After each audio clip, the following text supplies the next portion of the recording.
O jovem paraguaio Galeano engatou a sua maior sequência de jogos pelo São Paulo nas últimas semanas. Ponto de origem, o jogador vem ganhando espaço, jogando como lateral direito em um sistema de 4 defensores ou como ala em uma linha de 5. Galeano entrou em campo pelo São Paulo nas últimas 5 partidas, sua maior sequência desde que subiu ao profissional do clube no fim do ano passado. Nesses 5 jogos, em 3 oportunidades, ele atuou como titular.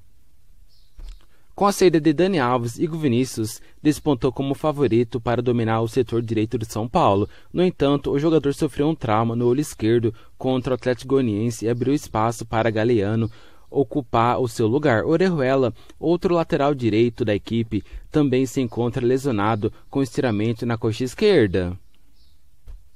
Galeano chegou a disputar algumas partidas no Paulistão como atacante aberto ou ponta, mas foi perdendo espaço ao longo da temporada. Agora o jovem vem ganhando prestígio com Crespo e se mostrando uma alternativa interessante pelo lado direito do São Paulo. O contrato de Galeano é por empréstimo até o fim dessa temporada. O jogador pertence ao Rubro Paraguai, mas seu contrato possui uma cláusula de compra que pode ser exercida pelo São Paulo.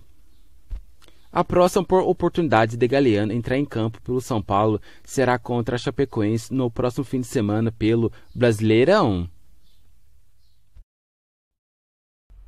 O São Paulo foi campeão paulista de 2021 em uma campanha que teve apenas uma derrota. Esse revés aconteceu na 4ª rodada da competição, quando caiu por 2-1 para o Novo Horizontino fora de casa, e o jogo em questão foi cercado de polêmicas. Já nos acréscimos da partida, o atacante Luciano foi derrubado pelo goleiro Giovani dentro da área e a árbitra Edna Alves não marcou o pênalti, deixando os jogadores são paulinos revoltados, pois seria a chance do empate. Depois do jogo, a própria Federação Paulista de Futebol emitiu uma nota admitindo que a juíza errou ao não marcar um pênalti para o São Paulo.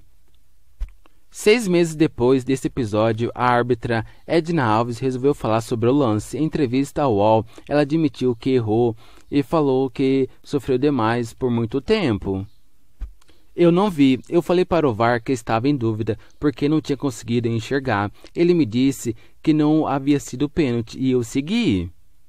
Disse, após a partida, ao chegar no vestiário, a árbitra viu o lance em um vídeo de celular e constatou que havia errado. Ali eu desabei, falei para os meus colegas, eu errei, foi pênalti. Eles tentaram me consolar dizendo que o VAR havia medido que não foi, mas eu estava vendo o vídeo e foi pênalti sim, eu não dei, contou Edna.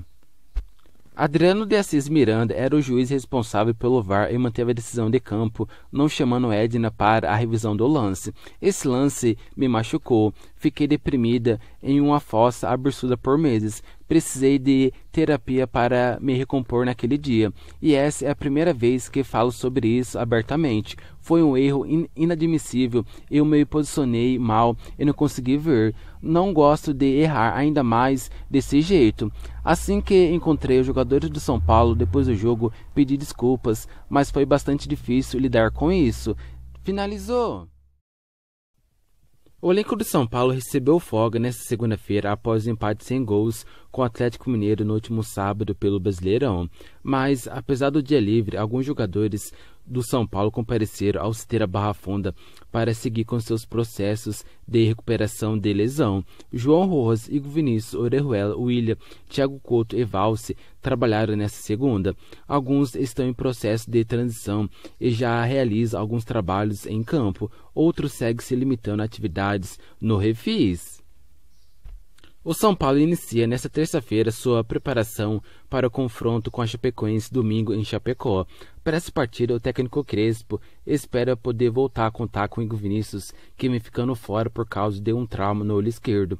Caso o inchaço na região melhore ao longo da semana, o lateral direito volta a ficar à disposição.